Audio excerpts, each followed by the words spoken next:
this possible. So I've introduced myself. I'm going to have our panelists introduce themselves individually, just like if you have any initial comments, and then I'm going to go ahead and get started with the discussion. We'll discuss until about 2 p.m. and then I'll open the floor up for questions. So if you want to start, go ahead. I'll go first, I guess. Oh. I'm a gentleman. I'm going to let my friend Lisa go first. Okay, sure. So my name is Lisa Clancy. I am the District 5 Councilwoman and Chairwoman of the St. Louis County Council. I join about six other folks on the County Council as the legislative body for St. Louis County, which includes a lot of municipalities within it that also have their own form of their own policy-making bodies as well. So it gets a little confusing, but there are things that the St. Louis County Council does that are countywide, including public health, which is something that has definitely been in the spotlight over the past couple of months. So in this position, I represent about 150,000 constituents in the eastern central part of St. Louis County, including Washington University students who live near WashU. And so I think many of you are students or former students, so I probably represent you on the county council. And I grew up here in the St. Louis area, live in Maplewood now with my husband and 3-year-old, and grew up in Webster Groves. And I was elected in the fall of 2018, so I've been in this position for about a year and a half. And I ran for this position because when Michael Brown was killed by a police officer in 2014 up in Ferguson, I started paying closer attention to local government and realizing how much power and opportunity there is right here locally on school boards, city councils, the county council to affect and make change. And I felt like that was a very underutilized part of government here in St. Louis, and I wanted to be part of changing that and being part of forging change for a more equitable, just, fair St. Louis County region, really for all of us. So my background has been in social work and education. I am an alum of the University of Missouri St. Louis social work program, and then also I got my master's degree in social work from WashU Brown School. And before joining the council, and I'm still involved in a little bit in this way too, I spent quite a bit of time at a couple of nonprofit organizations here in St. Louis who are working on improving outcomes for our most vulnerable kids, families, and communities here in the region. All right, thank you for introducing yourself. Before I begin, I do want to just give a heads up. I changed this battery for the smoke detector, but apparently that didn't work. So you may hear everything trust me. I did do the safe precautions and make sure that it was changed. But thank you so much for everybody being here and for the individuals that put this together. I think it's going to be a really good discussion. Glad to be here with Lisa. She's been doing a lot of great work. Before elected as a county council member, and she's trailblazer in the city, St. Louis County. So my name is Rasheen Aldridge. I am the state representative of the 78th District. I was elected back in 2019. I also serve as the 5th Ward committee man in the city of St. Louis. We have 28 wards, and in each ward we have a committee man and committee woman. I was elected committee man back in 2016. I became state representative after my predecessor. Most of you guys may know him, also a rock star. He goes by Superman, Bruce Franks. He had resigned due to some mental health, which I don't think we really talk about a lot, as far as like what mental health, the impact it has on people, and how we can actually find services that helps those individuals that do have mental health. So as a state rep, my district is very diverse.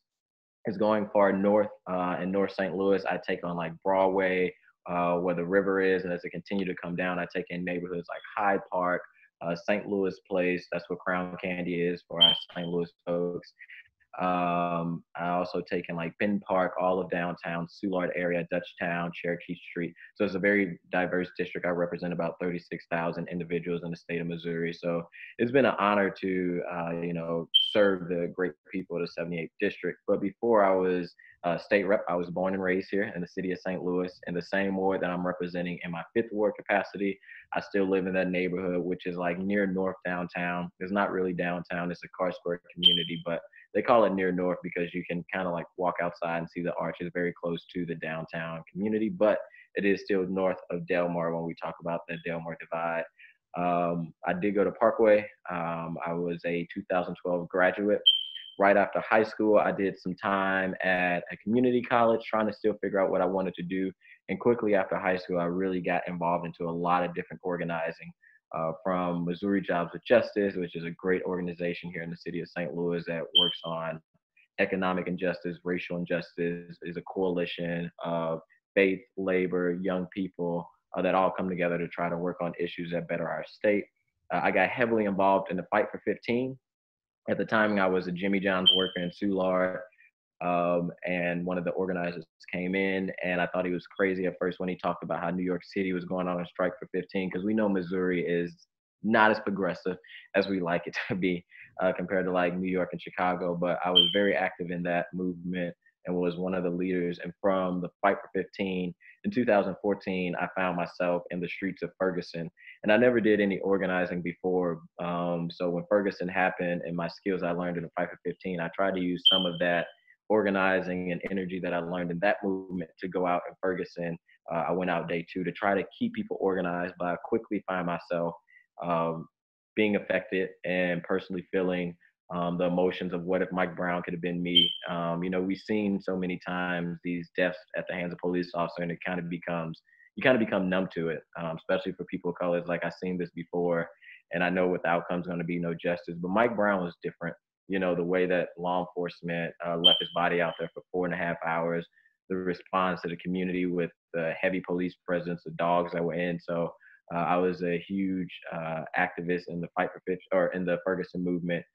From that, served on the Ferguson Commission when former Governor Jay Nixon created this commission to try to find some healing and recommendations that we can give to him for our solutions out of Ferguson, which we didn't just focus on police brutality, because we know the root of poverty, the root of injustice is not just one system, it's a whole system, as a lot of us activists say, and it is filtered in our education system, our healthcare system, and our criminal justice system. From there, I looked at representation in Ferguson, and I decided to run for committee man in my own community. A lot of times when we talk about representation, sometimes I think, you know, people think, oh, they don't look like you, they're not your skin color, and which in my community was, but they wasn't representing the community to the best of their ability. So I decided to run, and ran as committee man, making me the youngest African-American committee man in St. Louis history at the age of 22. And from there, I just continued to be involved in a lot of different protests, from the Jason Stockley in 2017. And more recently, one of the leaders would expect us that have been leading some of the actions that has been going on since the death of George Floyd, if it's been St. Louis County, St. Louis City, or even St. Charles. We've been trying to make sure that we don't just protest. And I think what is kind of cool now is we got some foundation since 2014. A lot of us have moved from politics or protest to politics. We have our own organizations now. So we have like this foundation. When it was time to come back to the streets with George Floyd, it was a lot easier. So I'm excited now because it seems to be a lot more policy change conversations. In this moment of another death, so many names that have died that we always continue to say: Sandra Bland, Tamir Rice, Eric Gardner, and even here locally, Konjimi Powell, Von Derek Myers, and the list goes on. So hopefully, you know, we really do see some policy change, and I'm excited to be having this conversation to see how do we continue to educate individuals, and also figure out how do we move forward together for a better St. Louis, a better region, and a better Missouri. Thank you so much. I really appreciate the introduction, kind of your background, because I think it's really important to understand where you're coming from and what exact insights you're going to have with regards to the change here locally in St. Louis. So we thank both of you for joining our panel, and we're going to get started with the discussion here, but I just want to update everyone that Officer Kasem has joined our panel now, and we're also getting our final panelist, Victoria Neal. She's going to come by in a bit, but she had a little bit of a family emergency, so she's going to try to join us as soon as possible. But I'm going to go ahead and get the discussion started, because I want to save as much time as possible for you guys to offer your backgrounds and your insights to answer important questions. So, oh, hello. Yeah, hello guest. Hi, thank you for joining us. If you want to give a really quick introduction of yourself, and then we're going to go ahead and get started with asking the first question. I think it's important that we start discussion soon so we can save everyone's time. Well, thank you for inviting me to this webinar.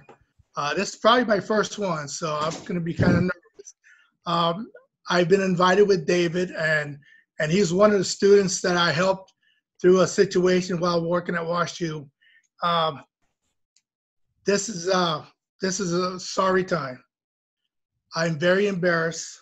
I want to tell you, I'm embarrassed of what I've seen that my profession has caused to a lot of the citizens out there. I want you to know that I retired from the city of Ferguson. I worked with the groups, the Young Voices. I worked with the activists, and I worked with the protesters. I was the one that was bridging the gap. I worked very hard in that time. And I just want to say that what I've seen in my 30 years, it should never happen. I worked some cases that hurt me.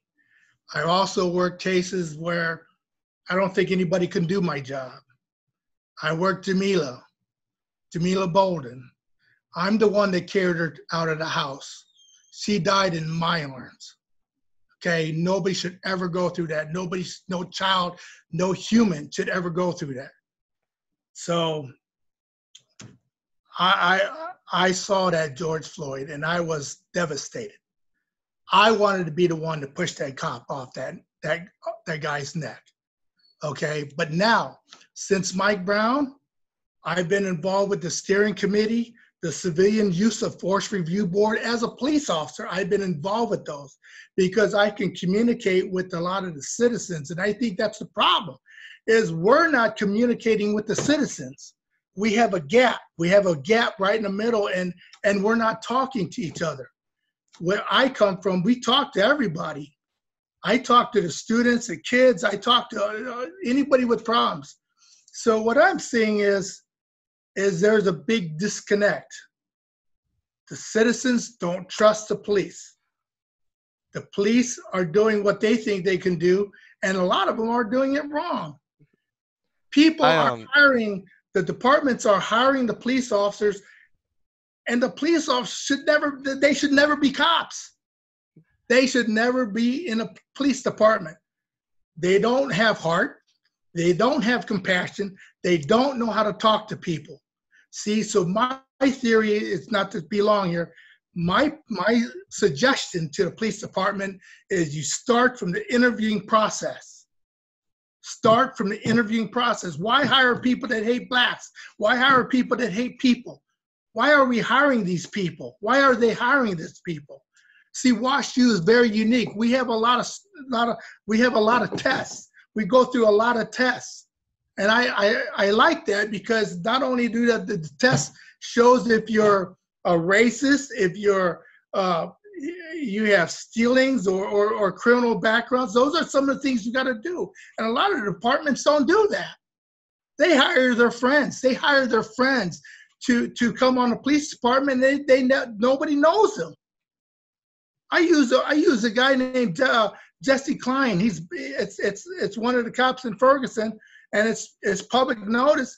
He had problems in the street. He was causing a lot of problems in the street, and the people on the street would tell me. They would tell me, Casey, you better check him. Casey, you better watch him. And I go and I told the sergeant. This is a guy that needs to be watched. And that's what we need. We need people to step up on the plate and say, we have a problem with this guy and he needs to be corrected. Somewhere, fire him, get rid of him.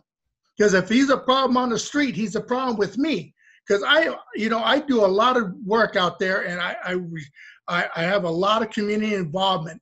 I do, like I said, I was in the steering committee. I'm in a neighborhood engagement community. I go out there and I engage with people. I bring people into my life because that's the only way you know them. You know their family, you know the history, you know everything. But if you don't hire these people, these people that have compassion and heart, you're going to have a department with problems. Look at what we're going through now. That guy, I forget his name, the cop that kneed on George Floyd, Chavez, he had Officer 18 complaints. He had 18 complaints. One complaint is too many. One complaint is too many. If you have that many complaints, you don't need to be in a police department. So what should we do? How should we fix this? You have citizens interviewing candidates to be a police officer. You have citizens in the panel with the police department. You don't have all police officers sitting on a panel. I think you guys should be involved in the panel. You should ask questions. You should see how this candidate's going to be. You should ask, have you ever been in a fight? Have you ever had problems with people? Have you ever dealt with a black person? What have you done? You have to get into their head. You can't just ask them, why do you want to be a police officer? You know what the answer is to that? Why do you want to be a police officer? I'll tell you, everybody 100% across the board is, I want to help people. I want to help people. Well, where are you helping people with knees in their neck and pushing them up on a car and throwing them up on the wall? Where is that I want to help people? Where is that compassion at? Where is it? I get pissed because you know why? When I see that stuff on TV, wherever in the country it is, it comes back down to me. It comes back to this. It comes back to the badge. I'm a good person. I help a lot of people. But my badge is being tarnished by a lot of bad cops. And I'm sorry, I get emotional. I get emotional because I work hard out there. Even at WashU, I take care of the students. I do everything to get them going forward. If they got problems, I like to take care of it. I like to help them, you know? And one thing about when I was in Ferguson and I was in a neighborhood engagement unit, I engaged with the neighborhood and I enjoyed that. And a lot of people need to be involved with that. See, if you don't talk to the neighborhoods and you don't go to their picnics and you don't go to their outings, you'll never know the neighborhood. I want my name, Kasem. Now, in Ferguson, they don't call me Kasem. I had many nicknames. I went from Huckleberry, from one apartment complex, to Hood Cop in another apartment complex, but most of the people, it's Casey. They call me Casey. And if they need help, they know how to get a hold of me. Thank you so much for your introduction. I think it's really important to have your background and have you speaking on this panel because you offer a very unique perspective from inside the police department. And it's actually, I'm glad you talked about all this stuff because it kind of introduces my first question, which is really that changing the policing in our country is going to be a team effort, right? Everyone across different levels of power or influence, whether you're a government official that's proposing policy or talking about these issues, you know, within the legislature, or if you're a police officer who's trying to do good police work, or if you're someone advocating on the streets in protests, we all have a part to play. So the first question that I want to ask the panel, and it really goes off what you were talking about, is what do you think personally are the most important issues with regards to our policing? And I want to kind of open up the discussion to everyone now, because definitely I agree that, you know, opening it up to the people and having people have a say in who's policing our streets is important, but there are other factors too, and I want to ask everyone about that. I'd like to hear some of your answers too. Maybe at the end. I want to let the panelists speak first, and then I can offer my insights as well. So are you saying, how are we going to better ourselves? Or what I'm saying is I think policing is a very complex issue, right? It's very systemic. When you talk about involving the citizens in policing more so, you're talking about broken trust between the community and the police, right? And that goes far beyond just, you know, interacting as police officers and doing good police work. It also goes into things that we need to propose in policy. It also goes into militarizing the police and, you know, putting massive amounts of funds into the police, which can help break these relationships in the community. So I'm really, my question is wondering, you know, from a legislative standpoint and from a policing standpoint, what are the main issues that we need to address? You kind of already touched on what we can do within the police department to create a more equitable law enforcement, right? And involve the people. But I'm wondering what policies and what kind of funding changes do we need to make to do that as well? Well, there is a lot of policy, and I'm not in the group though. I'm not a policy maker. I'm a policy follower, but we have a lot of policies that we have to follow. Use of force, pursuit. Those are the two biggest ones, okay? And the legislator, you know, and it's going to get worse, you know, that's use of force. They're really, you know, coming down on the use of force. I didn't touch on the use of force, though. I think people are scared. I think cops are scared. I'm sorry, I'm probably going off. I think a lot of people use of force is because they're afraid. Okay, but there are policies on use of force. All these policies that are generated through the department, we sign off on.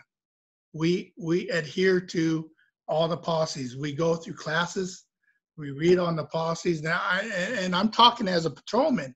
I think what you're thinking of talking about is you need to talk to the command staff.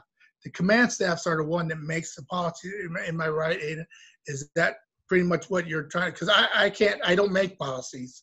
I do want to jump in a little bit. So if I think about it, just kind of from the activist little standpoint, but I want to be very clear, just because I'm an activist, we in the community aren't saying that we don't want officers. A lot of things you probably heard us saying, we're saying defund police. We know that, especially in the neighborhood I represent in North St. Louis, like we need police officers. Our response when we do call on police is super short, but I think the change is needed. It's hard to just pick one thing. It's a huge culture change that needs to happen in the police department. Oh yeah. I mean, go back to the history of police officers in communities of colors. Once upon a time, they were the slave catchers, right?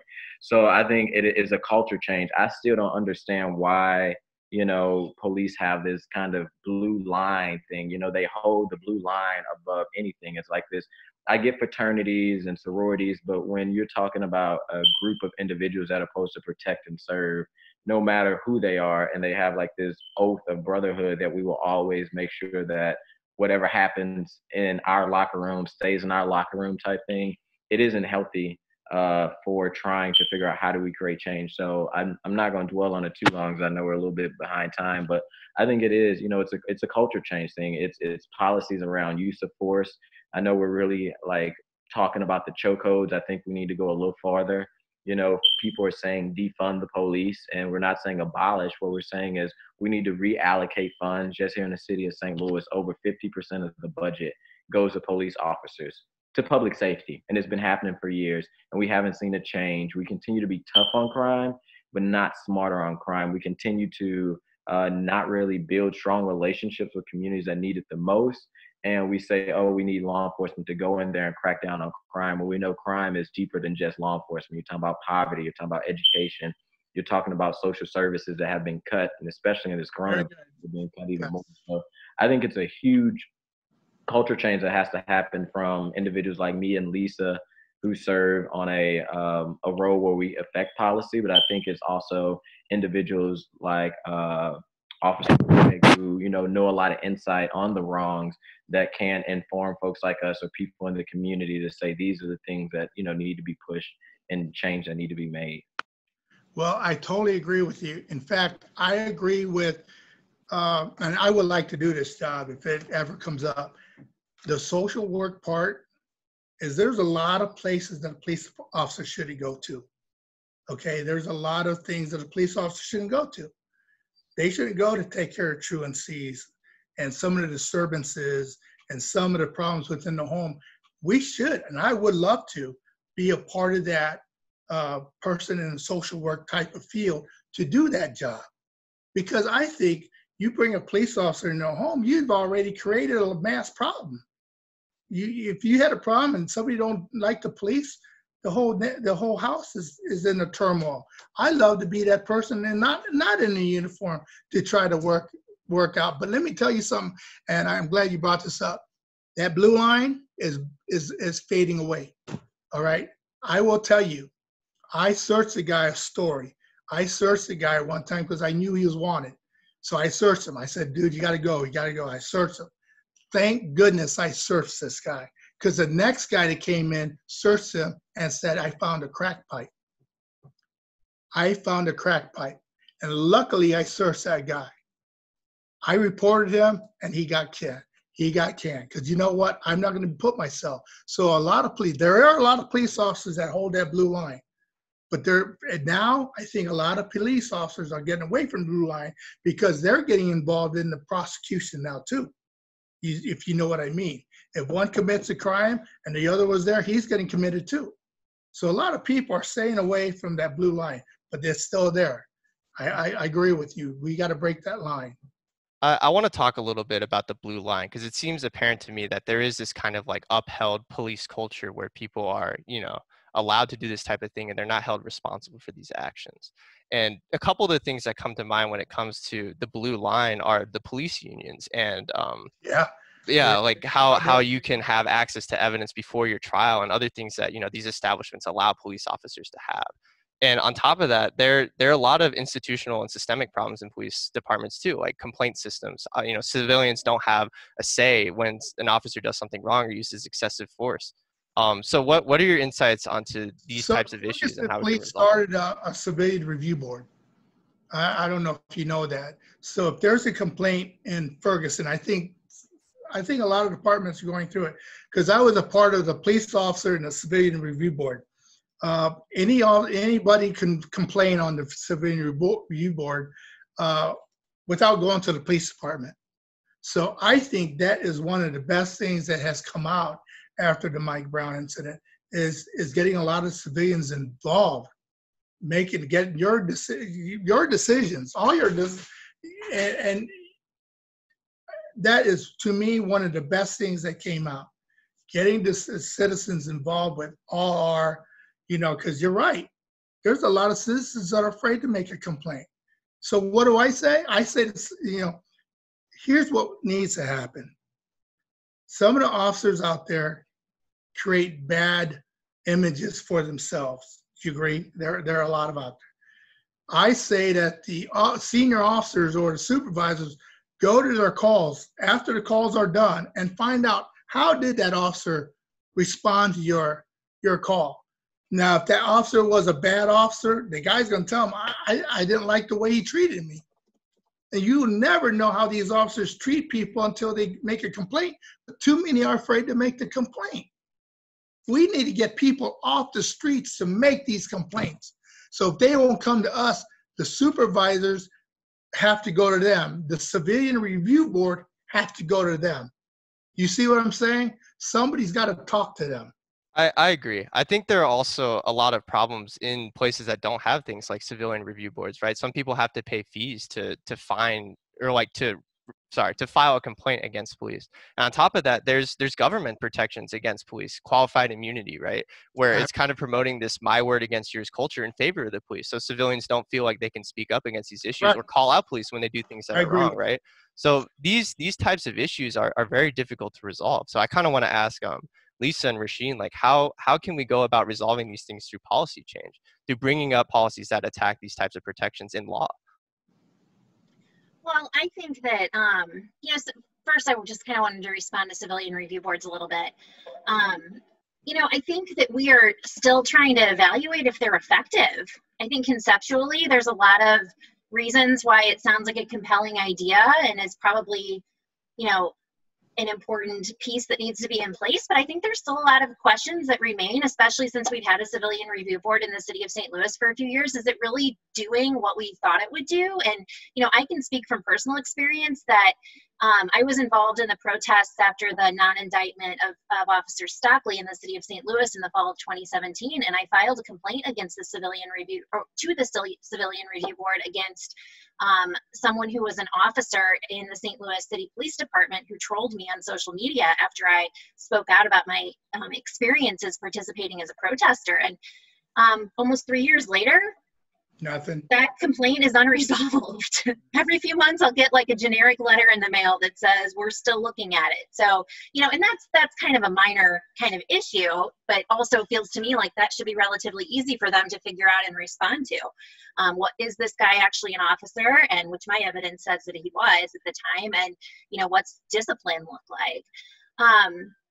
So in terms of other policies, I think especially with some of this stuff that we're talking about sort of this culture of secrecy and silence that exists within police departments, I think, and I'm learning about all of this stuff because a lot of it gets really technical, but I think that there is a lot of opportunity for us to really dig into some of these contracting issues and these collective bargaining agreement issues, because there is a lot that I think that is upheld within these CBAs, as they call them, which definitely kind of goes back to police unions. And I know, for example, right now in St. Louis County, we have a CBA for the sergeants that I think is in the process of being negotiated right now. And as a policymaker, I know I'm going to have to be asked to sign off on that. Well, I'm not going to just rubber stamp that. I want to see what's in there, and I want to fully understand what's in there. And so, that's where I think there's a huge opportunity to look into some of these things and some of this culture of secrecy and policies that really are intentional about supporting that we need to identify and dismantle.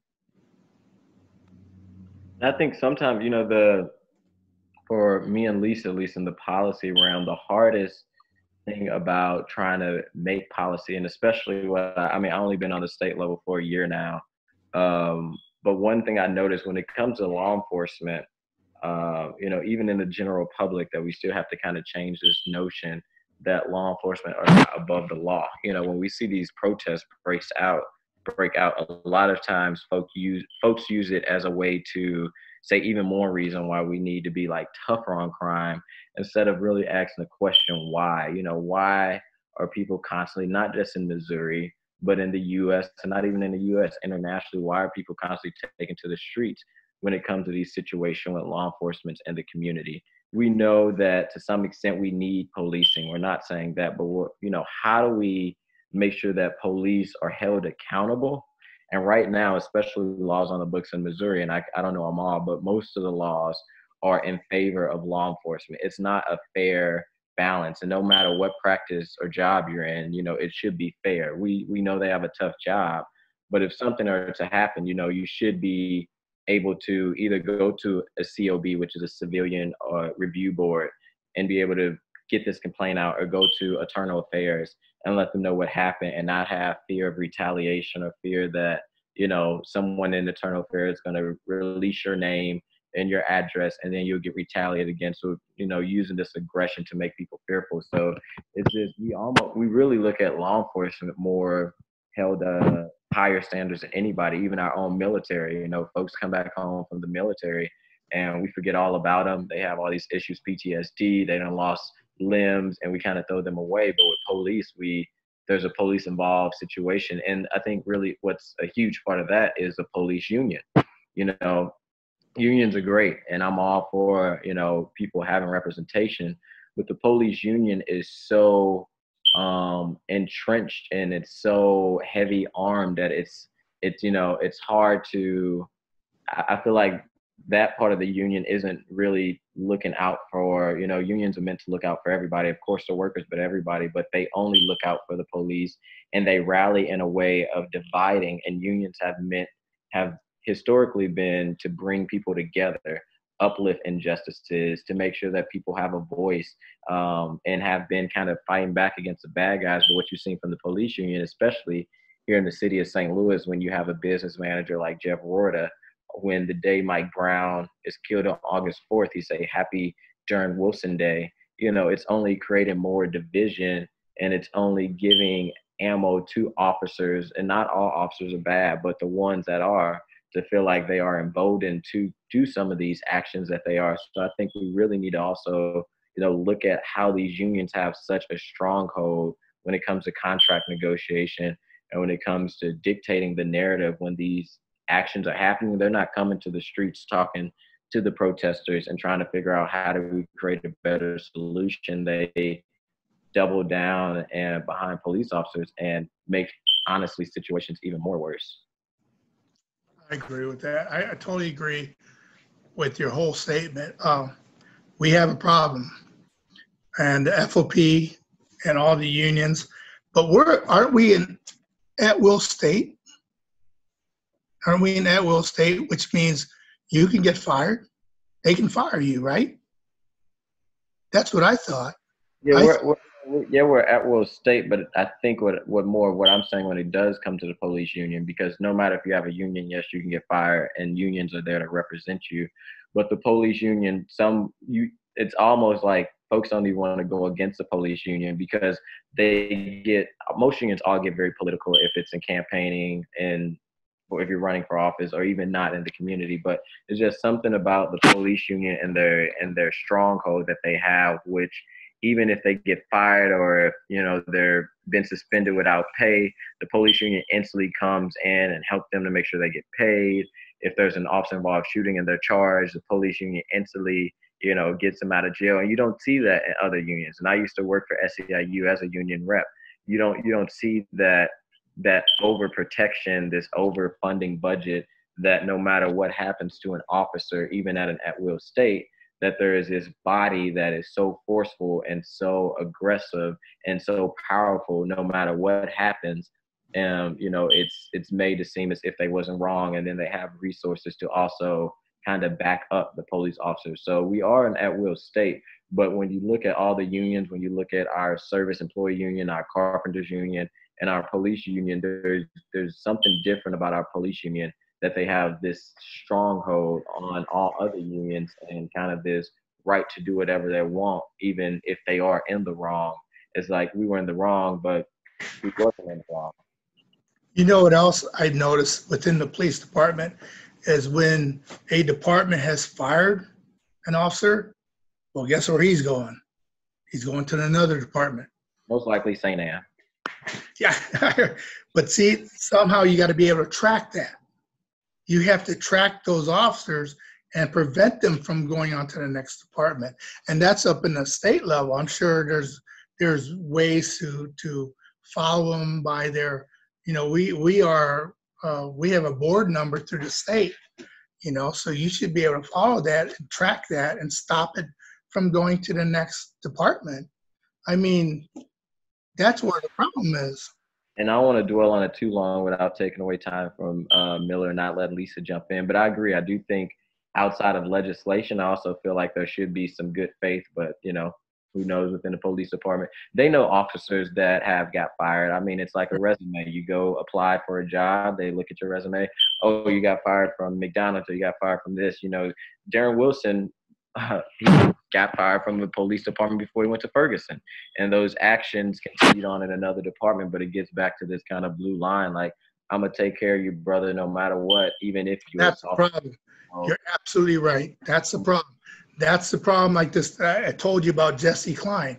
That was an officer that was in Ferguson, and the captain liked him, but the streets told me he was bad. When the streets tell me, and I respect the people on the streets, when they tell me he's bad, I brought it up, and they ignored it.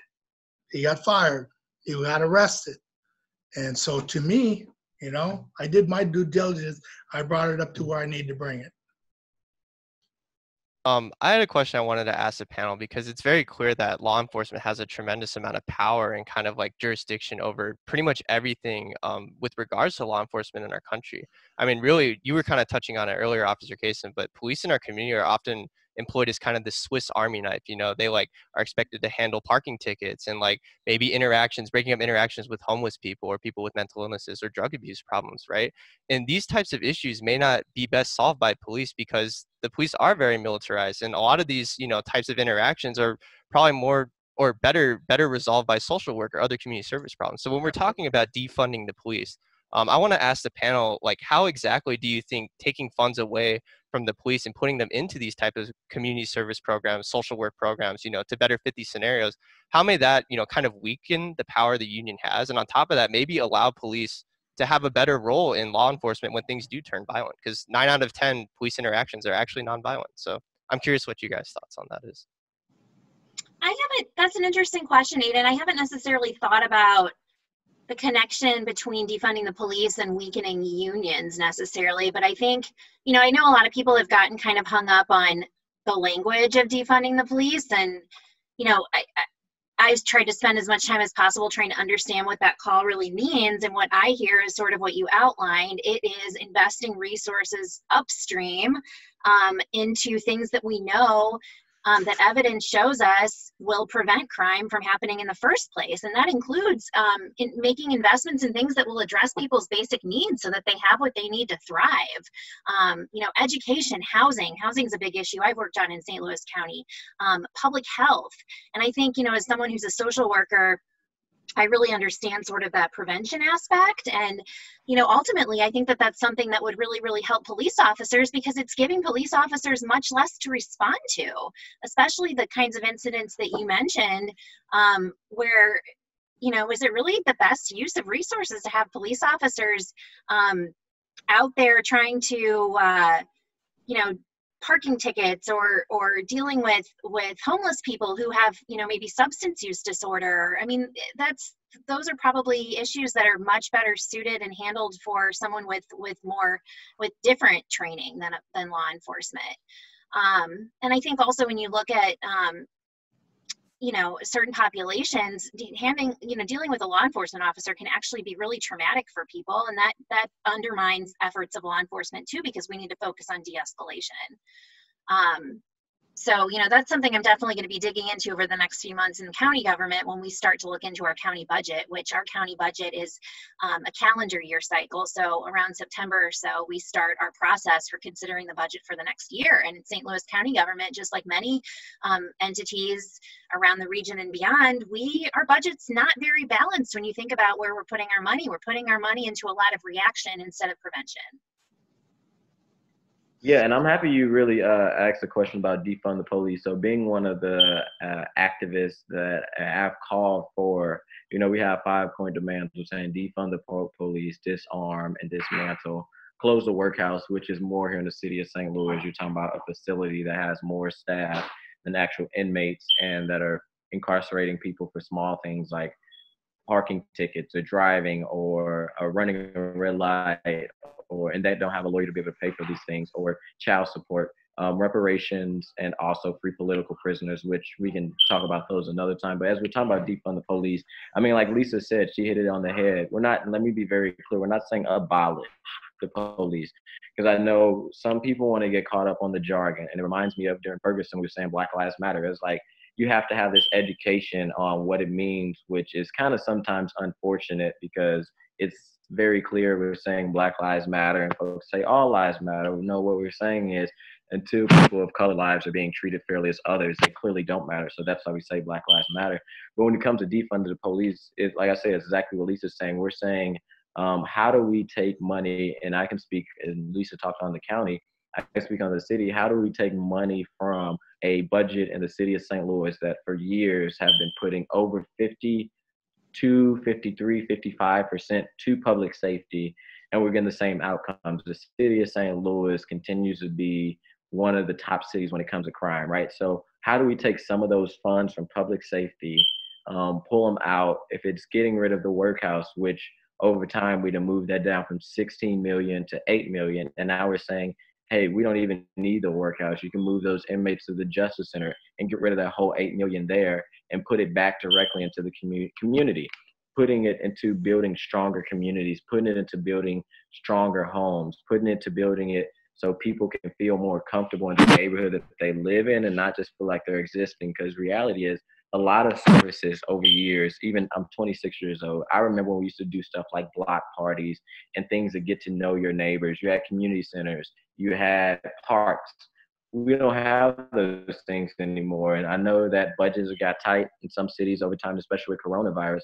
But one thing that has not got tight is public safety and law enforcement. Even on a state level, the governor just signed Senate Bill 600, which is only putting more money to policing, which is only putting more money to try to build 2 new prisons when we're cutting millions of dollars in education. So it's okay to say defund education.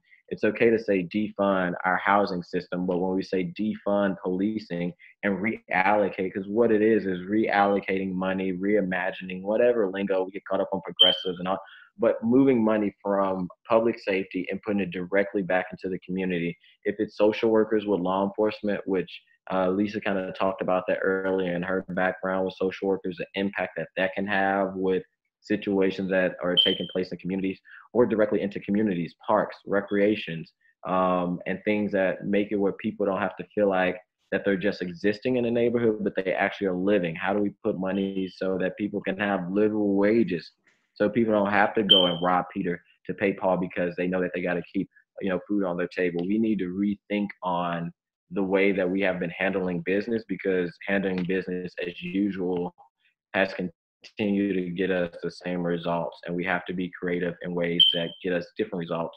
And that's one thing that we're saying is defund. And you haven't seen it happen, not here in Missouri yet, but California has done it, and I know other states have took money from their public safety and putting it directly back into the community so that they can see if it has an impact. I mean, unless you try it, you never know. And I think this is a perfect opportunity for Missouri, for St. Louis County, St. Charles County, to, you know, defund and reimagine what public safety looked like, because public safety is also not just law enforcement, it's health, it's strong neighborhoods. So how do we make sure we have solid public safety and not just go straight to police officers all the time?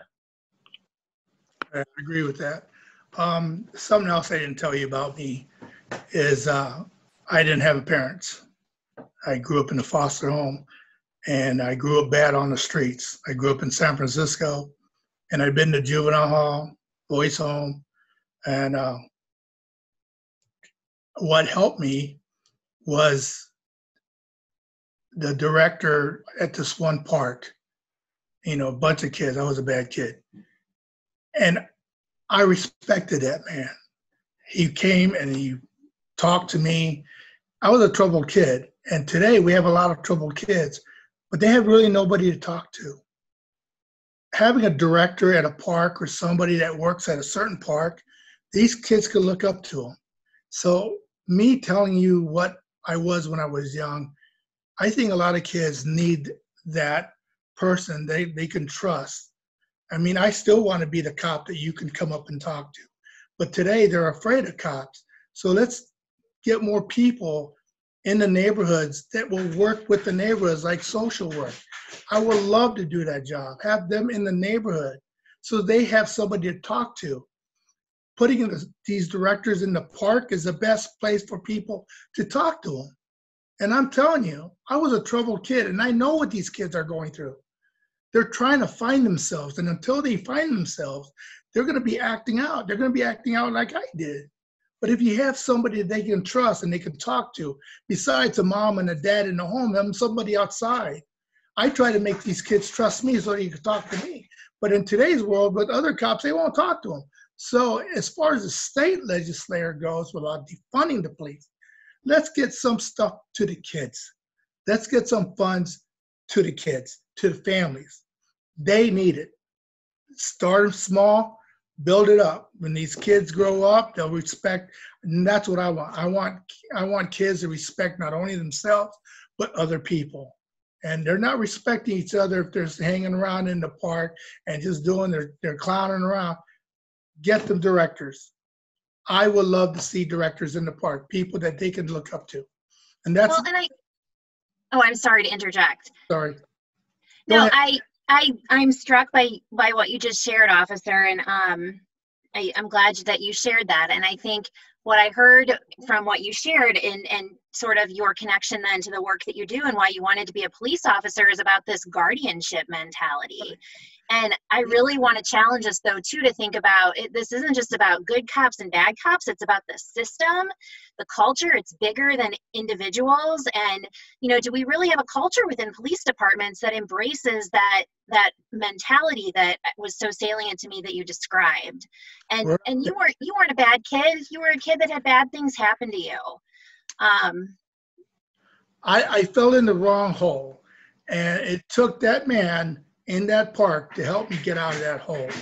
I had a lot of things, but I care for the people. I do as much as I can, and I'm like saddened. I'm saddened in today's world of what they've done to our badge, and it really hurts me, you know. So, and I'm glad I got two distinguished guests at the state level, and if you could help the kids, man, and if I could be of help, I'm there, you know. I was thinking about maybe, you know, working at WashU and taking a class with the Brown School and at Goldfarb and becoming a social worker and being that person to get out of this and go into another outfit and responding with the police department, and just I go to these calls and I take care of these calls. You know, I would love to do that. And I also just want to 2 cents before we move on to something else. I don't want you to feel like, Officer Greg, that, you know, so much pressure has to be on you. Because I think what Lisa, you know, really hit, it is the culture change and shift, right? And a lot of the kids that, if they do have a park, and I can just go to my neighborhood, you know, they kind of find trouble in the neighborhood because they don't have these resources. They don't have opportunities to go after school to a community center or Herbert Hoover Boys and Girls Club due to transportation, right? So it's like, how do we, you know, make sure that we're putting funds directly towards that? How do we get back to the point? I I remember when officers used to drive in the neighborhood and pass out baseball cards. Now those may not be cool One of anymore. them. Yeah, those may not be cool anymore because, you know, we got video games and stuff like that and apps. You know, we don't. So not most About cards. but the thing was, officers used to get out, you know, walk beat. You don't even see that anymore. They're more fearful of the neighborhoods that they even supposed to be protecting and serve, where they don't want to build a relationship with the community, and then, you know, being able to actually take that relationship or take the time to build a relationship with the communities and know, you know, Devin is out of school right now and mom's at work and there's no park, so he may just, you know, find some rocks and start throwing them, but he's not a bad kid. We don't got to put him on the sidewalk and put him in cuffs and traumatize him and stuff like that. So in that, I kind of want to ask one wrap-up question because I want to get to live questions from our attendees in a second here. But I also want to address a couple of the things that I've seen in the chat that people are asking, and just start by saying you guys have all been personally affected by these issues, but St. Louis is a community that's come together in the past to protest against police brutality, right after Michael Brown and Ferguson, and after Jason Stockley was found not guilty of first-degree murder in 2017 for shooting Anthony Smith. But these types of issues, at what point, you know, in the protests, when people are talking about breaking trust in policy and moving more towards thinking about reallocating funds, how does this impact local policy change here in STL? Have you seen a focus shift, not only in your own work and your own pursuits as to what kinds of things you're trying to promote in the government, but also as what other people, other representatives, you know, are trying to promote? Are we shifting our focus more towards defunding and reallocating funds towards community service programs? Or are we still kind of stuck on reform and trying to change, you know, a policing system that really has systemic flaws and needs to be kind of taken funds away from? I think it's probably both. I think one thing that's really changed is I think that we are seeing police accountability, and I use that term kind of broadly, meaning defund or reform, but I think we're seeing that move into a more of a mainstream issue than we've seen even before the past few months. And I have hundreds of emails in my inbox right now from people who are talking about police accountability, and it's an issue that we are expecting folks to talk about when they're campaigning right now. And I think that that's a good thing, you know, no matter what sort of some of the details are underneath that.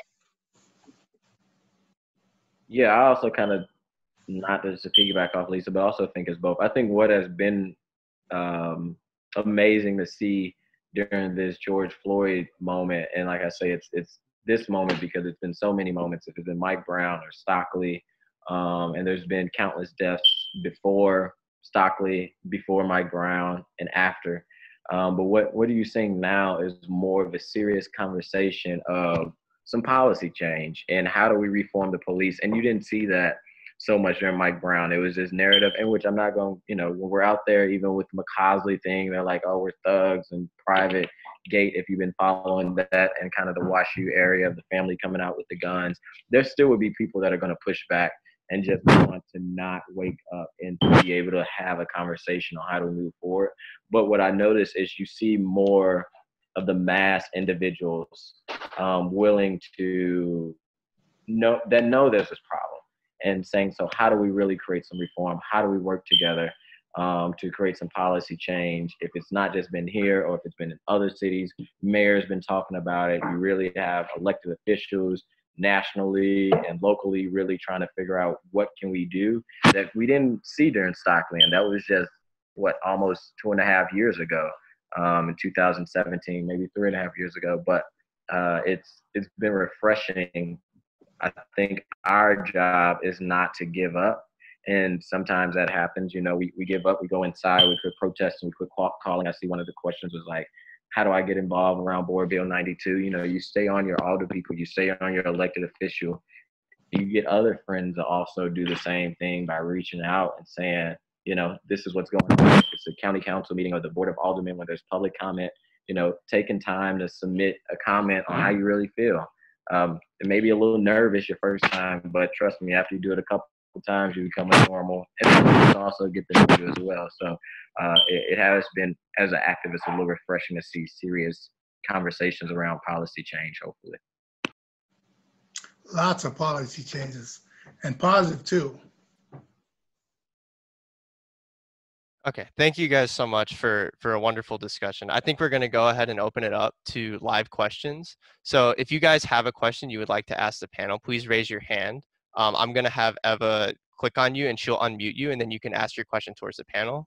And then they will answer. And then after you're done asking your question, you can remute yourself, and we'll try to get through as many of these as possible. But again, thank you to all our lovely panelists for everything they did today in discussing.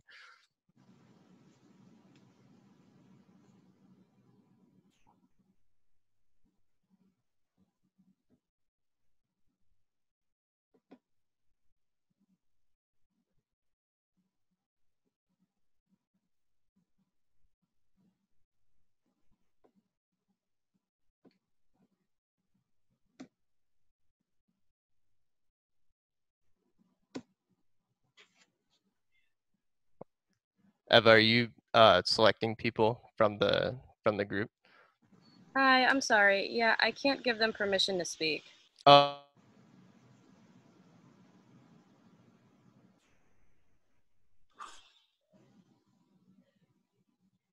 I think it might be under your permissions.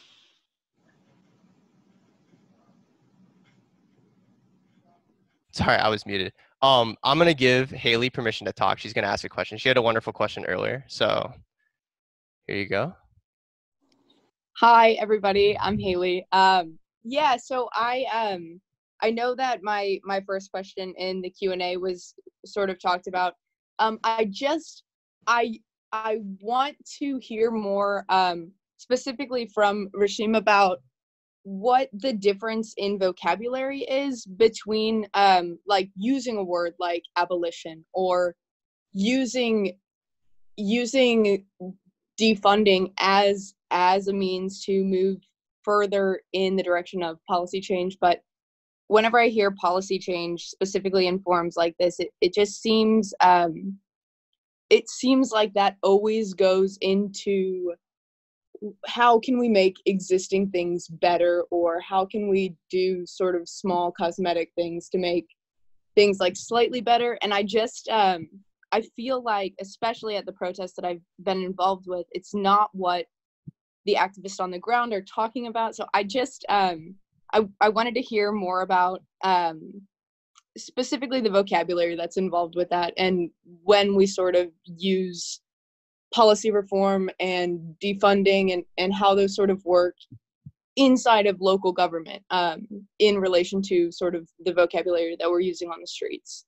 That's kind of disorganized, but that's my question. I think I get where you're getting at, and if I'm not, you will still be able to slide. It says permitted to talk. So if I'm not answering, please jump in. You Sure. know, it is sometimes the wording, and even if it's not in this moment, I kind of think about in politics when we talk about progressive, right? Some folks, when you say progressive, they kind of steer away. Oh, them Bernie progressive folks, right? No matter what it is, wording that you use, even if you say how we use status quo, and we know what that means, right? I think no matter the wording that you use, people are always going to find, people that aren't serious about change are always going to find something to nitpick at. Now, maybe should we look at it, it's always good no matter what side to be able to listen to what people are saying, right? A lot of my colleagues on the legislative side are saying, oh, you're saying defund the police, you're going to get up to the Capitol and they just going to like hammer you away because that's a code red word that you shouldn't use, defund the police, because it's a heavy police state, it's a heavy police presence in the Capitol. But I think there's multiple roles. So you have the people on the ground that are saying defund the police, and you should have our people that are in policy positions to be able to, as we love to say, articulate, which is not always a good word. It's like, you're so articulate.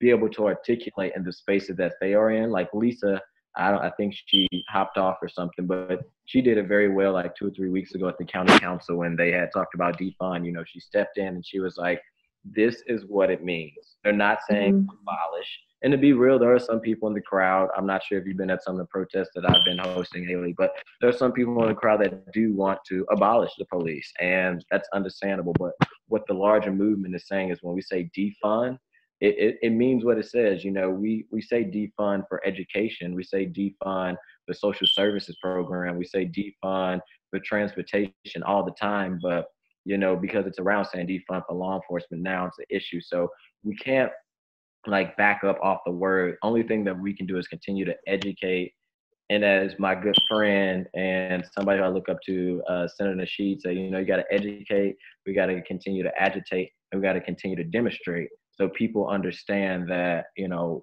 we're serious about it and we're informing them on what we mean when we say defund the police. We're saying let's reimagine what that looks like. Let's take funds away from one system and let's put in another system. We do it all the time on city council, or we do it all the time in the state legislature. We take away money from MoDOT, we take away money from mental services, and we put it in stuff like feral hogs, which I'm not sure if you guys even know about. I learned about it on the state this year, but it's a huge conversation about feral hogs in the rural Missouri area. So we do it all the time, but since, you know, it's this protest group that are saying it, it's like, let's try to, you know, push back on it because it's them. Now, if the other side was saying defund the police, it would not be an issue at all. But people like to make issues on small things. And I think our biggest thing that we can do, either as activists, because I'm an activist before I'm elected official, as activists or as policymakers or individuals that are on both ends or that have relationships, is to continue to educate people and let them know what we mean by defund. Historically, when you look at North St. Louis or North County, those communities haven't got the same resources as other communities.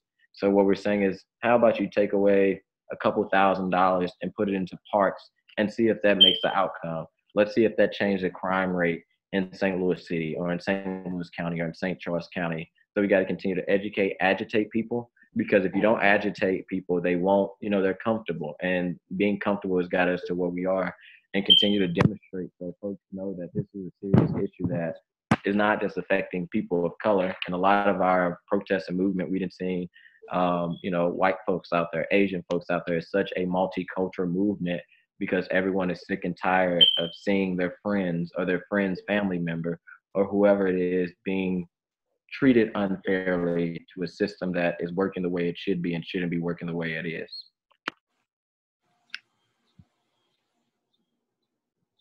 Yeah, sorry, I keep muting myself on accident. Thank you. That was a very, very good answer and a very good question as well. I'm going to go ahead and have Juliana talk now. So she'll have the next question. And then after that, we'll have Eva ask a question. All right, awesome. Thank you. Can you hear me? Oh, okay, cool. I just want to make sure. So my question is, and I just learned about this today, multiple Supreme Court cases like DeShawnee versus Winnebago, Castle Rock versus Gonzalez, have set the precedent that police do not have the duty to protect the public. So ultimately, my question is like, what is the actual role of police within our community, and what does that create? What problems can that create? I'm gonna keep it short. Maybe, officer, you want to hop in there since you're a law enforcement officer, but their role is to serve and protect. That is, in my opinion, that is their role. And within that, you know, there's things that they can do better for serving the community, getting to know the community, building real relationships with the community, but also protect the community. When something happens, no one is saying that they don't have a tough job. We know they do. They put their lives on the line. They go out day and night. They take away time from their families. They may be in the middle of gun battles, but what they have not been doing over the last little time that I've been around, but even history before that, is serving the community in a serious cultural understanding, a holistic approach, and they haven't been protecting the community. We know that resources, when it comes to, if I call 911, and I'm just being real with you guys, I stay right by Crown Candy. If I call 911, services are a little slower to when I went to school out in Parkway if they call 911 and there's a situation. So, you know, they're not really doing that job of protecting and serving. And they are feeling like that they have their own system, their own good old boys club, their own little locker room, their own little blue line that they can do whatever they want. And that's why I don't like the whole idea of making sure that we have law enforcement officers that, if you don't live in the community, to at least culturally understand the community. You shouldn't be driving an hour and a half out from Wildwood or Lake St. Louis and serving or protecting and serving in a community where you don't even know the community members. You don't know the community leaders in that neighborhood. So their role should be protecting and serving, but it hasn't been that. And I think that's what we're all trying to figure out. And even being part of conversations like this, as a young person, 26-year-old, I love talking to other young folks like you guys on the Zoom. It helps me to figure out what can we do to move forward to make it where the next generation don't have to go through the same fights, don't have to hop on Zooms, which will probably be hologram Zooms years from now. We have to, continue to have these conversations about the change that is needed in a department that we're saying we want to see change in. We want to be able to interact with police officers, but people are fearful that that interaction could go wrong, or that they don't know them, and that they may not go home that night or that day. Do you have anything quick to add, Officer Kaysen, before we move to the next question? Can you hear me? Am I unmuted? You're unmuted, yeah. Okay. So first and foremost, we need to take the warrior out of the helper. There are too many people that come into the police department and think we are warriors. We are not warriors. We're here to help people. So, and Juliana, if you may, would you ask that question one more time? Because I was listening to Rashid, and you had some good points, because they're police officers. They need to help a lot more. A lot of them don't even get out of a freaking car. Sorry. They don't get out of the car. They stay in their car. They listen to the radio. They text. The problem that I see is they don't want to trust the community. So the community don't trust them. I hate my car. I ride the bike. Riding the bike, I get to meet people and get to talk to people. I find out problems from the neighborhood. So, and I'll probably get off base here because I kind of, if you would repeat. You want to go ahead and repeat your question, Juliana? Yeah, so there were like multiple Supreme Court cases, and the Supreme Court cases ruled that that police do not have like a duty to protect the public. So I was just kind of confused on like what the actual role of police was, because I always thought it was to like protect and serve. But when I read these court cases today, it seemed like it wasn't quite the case. And I want to give you time to answer, Officer Kaysen, but I also want to make sure we get to all the other questions. So if you could you keep it to under a couple of minutes would be perfect. I would appreciate it. You're exactly. I've not heard of that case. I wouldn't believe that there's a case that we can't help people, because that's our job. Our job is to be out there in the public and assisting in every call and every assistance that we can be. What is that? What is that one? Because I want to look that one up. So it's DeShawney versus Winnebago and Castle Rock versus Gonzalez. Well, ma'am, I would love to see that, but I've not heard that, and I've not seen that where people totally ignored going to people's calls. I think we'll move on to the next question. I don't know if Rasheen is here or not, but I'm gonna go ahead and there you are. I'm gonna go ahead and unmute Eva so she can ask her question, and then we'll move on to SK. Hello. Okay. So I really appreciate this whole discussion, and I kind of wanted to circle back to the talk about the budget, because I do think it's important to sort of follow the money, because that kind of shows you what the priorities are of the county and sort of where the shortfalls are. And I think right now we can see how there's a lot of money going into, police departments. And I was just wondering, how can we as a community be active in influencing the budget of St. Louis in a way that would reallocate funds upstream to like schools, for example. I know that there's currently a Bill 92 is being considered by the Board of Aldermen, and it's suggesting that we would save a lot of money by closing the workhouse. So I'm just wondering, if those bills do pass, how would those funds be considered in the transformation of the budget itself? Well, I think it's always good, like you say, to follow the money. We say that a lot in politics: follow the money to see who is funding who and who's connected to what. Because if Rex is funding you, it's probably going to be with airport privatization, if guys know what I'm talking about on that. But it is good to follow the money. I think, Board Bill 93 is a really good bill. If it's the same one, I think it's the Lewis Reed bill to close the workhouse, which has been a lot of work that folks have been pushing. A lot of all the people like Sharon Tyus, A lot of groups like Action St. Louis have really been pushing, and is due to, honestly, when people say protests don't work, we know it does work, because if it wasn't for all the protests that's been going on around Close the Workhouse, once upon a time, the city was giving $16 million to the workhouse. They've been able to cut that down to $8 million. And that's been due to direct pressure that folks like maybe ones on this call and the Zoom and ones throughout the city has been doing to put the direct pressure on to eventually now we're getting to a point where we have a board bill 93 that's going to close it completely. Like I said earlier, we can't give up though. We got to continue to put the pressure. We got to continue to, give phone calls to Louis Reed. If you live in the city of St. Louis, or even if you have a family member that live in the city of St. Louis, telling them to call your alderperson to say, hey, this bill's coming up. We need to make sure that you're on board with it. Call your elected official, because what we don't need to happen is in the moment. We have a lot of these in the moment where elected officials like, oh, I'm gonna do good now, right? They've been in office for 16 years and been knowing issues, or 18 or whatever, and they could have been done something about it. But it's the pressure that the people like us have put on them to where we're holding them accountable, but we got to continue to hold them accountable to make sure that it goes all the way through the process, and that we as a people, get a win. And it's not a win for us. Like I said, it's a win for the people.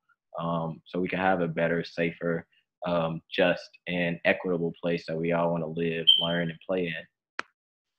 That's good to hear. Hopefully the continued pressure will influence the entirety of this process, and then we can actually see changes in the budget, hopefully, to see more funding back into our communities. Thank you for your question. I'm going to go ahead and move on to the next question. I want everyone to know that we'll probably take questions until about 2:30 or so, because I don't want to take more of a panelist and everyone else's time. I really appreciate everyone coming here, but we all have stuff to do too. So we're going to move on to SK, who has a question here. So I'm going to unmute you and feel free to talk.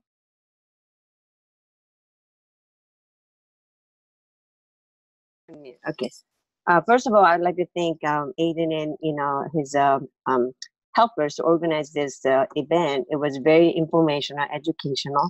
Also, panelists for telling us your side of the story, especially Officer Greg. I was very moved by your story about police providing more guardianship. That was very eye-opening, and I didn't think about that. But I think it's very important for especially young kids who need some help. So police officer can play their role, which is very important, and also build the trust between the police officer and the community.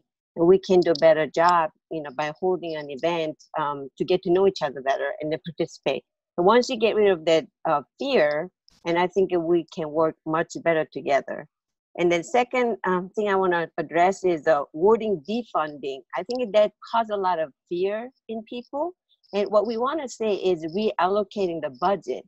So a lot of money goes into militarizing the police, but what we need to do, as we discuss, and reallocating the budget into the community, so more social workers who can address a lot of issues the police are not geared to handle better. They need to de-escalate, domestic violence or the young adults problem, and those can be handled by social workers much better than police officer with the guns, for example. So, as we put more money into those programs and handle the underlying issue rather than just, trying to fix what happened or putting people in jail, that doesn't really solve the fundamental issue. So I would like to kind of change the wording, defunding to reallocating and push to the mainstream. So, I think a lot of people, politicians especially, use the fear and try to tweak the story. But what people really want is demilitarize, don't put all money into militarizing the police officers, rather than, put the money more into social program, which would help the community and, solve the problem. And the last thing I want to address is the survey. I think Officer Greg made a good point about getting the feedback from the citizens who interacted with a police officer.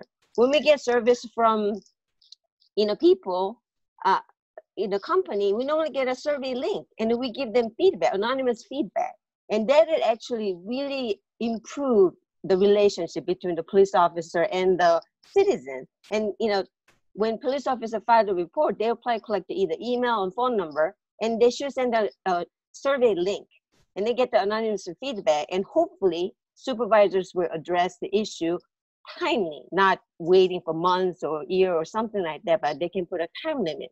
So there are a lot of things we can do, but the last point I want to make is, how do we make this into an actionable roadmap we can follow?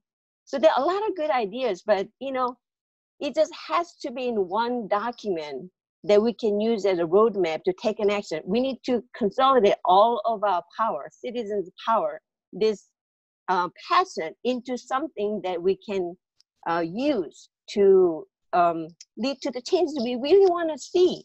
So, you know, how do we get to that point?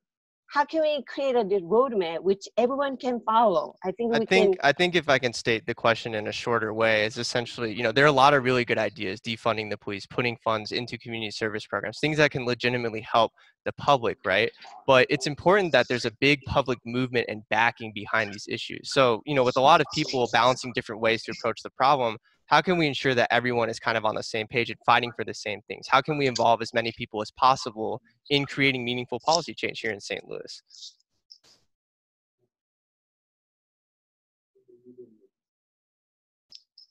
So I think if we can get some answer in your input, that'd be great from both sides. I personally think in that area with Mr. Aldridge and our supervisors or our commanders, I mean, I got to remember, I'm just a patrolman, so I'm kind of real low in the level where I can't make policy. I follow policies, and so I think the state senator has a better outcome than I would. But thank you for noticing that we are guardians. We're not warriors, and anybody who walks around and says we're warriors. We're not. We're there to help and protect. And I try to help and I protect as much as I can. For 34 years that I've been a police officer, I've not had any issues. And I have to get going, but I just want to say I'm embarrassed with a lot of our police officers that have committed these heinous crimes, and we got to get better. So, sirs, I gotta go. I gotta get ready to go. But thank you for allowing me to be on this. Yeah, thank you so much for joining us. We're going to wrap up. We'll probably have like one more question, and then we'll wrap everything up. But thank you so much for your time. We really appreciate it. Thanks for coming on, Arthur Greg. And just to add a 2 cents to him, I think, you know, he's been downplaying it, and he's been in a role that has been, I think, more, and I'm not gonna say been downplaying it. He's been even more helpful being in a space. One thing I learned from the Ferguson Commission, there was an officer, Kevin Albram, who was part of Internal Affairs. He was big up. And I thought as soon as I got on that commission, I'm like, it's going to be me versus him, protest the police. I can't stand him.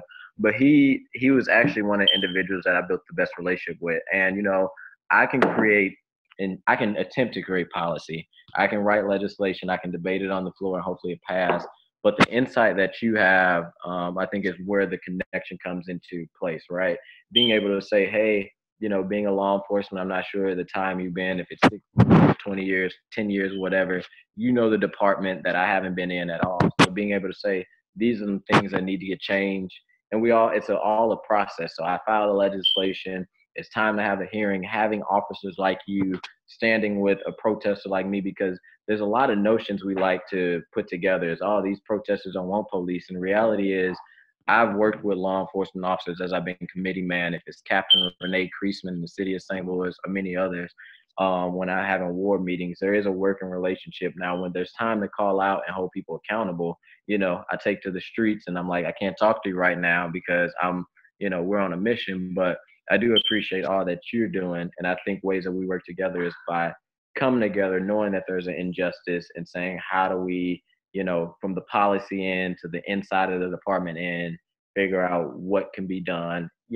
It's unfortunate we got to have baby steps because our community needs dramatic change, but I think that's a good way. And I think even now, us developing a relationship, I'm going to search you on Facebook and figure out, I'm going to talk to Miller and see how I get your contact to stay connected with you. And it's about networking and getting to know each other. We could this bridge together, sir. And before you go, I do want to say, I will stay in contact with everyone who's on the panel, and I want to offer, their contact information if they're comfortable with it to you guys too, so you can continue to ask questions and continue to interact and ask the important things that are on your mind. So I don't see any more new questions, and I want to take the time. Sorry, I know it's selfish because I'm the moderator, but I want to ask a question that I think is really important towards Rasheen and Officer Kasem, if you have insight as well. But you said that you push policy forward and you hope it passes, and we talked about following the money, right? And there are a lot of politicians, in the national government and in the state government who have private interests in things like militarizing the police, investments in NRA, investments in private, jailing companies and mass incarceration, right? And those things, they oppose policy change. We should say, okay, well, we're all going to be on the side of human rights, right? We're all going to fight for, equal treatment via our law enforcement. But the truth is people have interests that they don't want to do that types of things, right? And I'm sure when you are, proposing policy and you say, hopefully it passes, there are barriers to getting stuff that would genuinely benefit communities to pass. And how do you convince these people to change, or can you? How does that work? Because it's really interesting to me, like, human rights is something we should all be fighting for, but people put their own private interests over that. And I just wonder if it's ignorance, if it's a lack of understanding, or if these are genuinely just bad people that we should be voting out. And I know I'm injecting my own thoughts into this, but it's why I'm asking the question, because I'm trying to stay neutral as a panelist. So. No, as a host, you get your 2 minutes too. No, I mean, I think it's a lot of it is people background and understand. What I learned in being in Jeff City, there's 180 some representatives. We all have different backgrounds that we came from. I grew up in the city of St. Louis, and I work with a lot of people in rural Missouri that are, believe in abortions and the Second Amendment, right? I think what it is being able to let them know that, look, I'm not against some of the things that you're saying, but what I'm saying is trying to put stories and human elements with each other, because to what I think is we're not as much different as we think. We do want to all live in safer communities. We do all want to live in a place where we can have livable wages, but we get stuck, especially in the politics that we are in now. It's so divisive. I mean, it's like pick a side instead of, even as me as a Democrat, if I say I work with a Republican, it's like, oh, how dare you? You're not a real Democrat. But if you don't, then what do we get done? We and I'm even an activist. So I come from this, some people like to think a one-sided road or mentality, but it's all about trying to figure out where can we meet in the middle. And there's some folks and some issues that we can't meet in the middle at all. There's not. But I do think on some things that we can have conversations and say, hey, we are all in this together. How do we make sure that our communities also don't have the same issues as your communities? But there will be some people that are just very extreme that don't want to, and that just want to cater to a base or just want to, get what they want to get done. But I'm, as a young person, I'm more hopeful than anything that what we're doing here and what we're doing in the streets and what we're doing as young people is we're changing that message, we're changing that narrative, and we can pull more people in. And lastly, before we get off, we cannot continue to operate in the same oppressor way. So the oppressor want us to be a dog-eat-dog mentality. We got to kill hate with love. We got to continue to fight back in different ways that our oppressor hasn't fought back against us. So don't get it twisted. When it's time to shut some stuff down, I'm going to be there. But I think it's also about just putting life stories to some of these situations. And as I talk to my rural Republicans, I let them know, last summer, so many young people died. It's not about being tough on police because it hasn't changed. It's about making sure we have services, community centers, stronger neighborhoods. And this is me talking to you as your colleague on the things that need to be changed. So it's so many levels of stuff. But I think what we're doing here is a huge step in making the change happen. All right. Thank you so much. I really appreciate the answer, and we'll definitely be in contact. I'm going to go ahead and wrap up this discussion here. Thank you so much to everyone who joined. I'm going to send out information about our event tomorrow, which is on healthcare disparities and educational disparities. So if you're interested in that, please feel free to register for that panel. And I will send you guys the contact information of all the panelists. And thank you again for asking questions and participating. It's really important that we all take the time to have these types of conversations. So thank you so much. Mr. Aldridge, do you remember me from Ferguson? I actually do remember your face from Ferguson. I'm not gonna lie. So it was good to see that you was on the panel. Oh, I enjoyed it. I enjoyed this, and I think we gotta keep communicating, brother. Keep communicating. Thank you for allowing me, AJ. course. Thank you guys so much for taking your time to join us. Okay. We really appreciate it. Thanks. Okay, I'm gonna go ahead and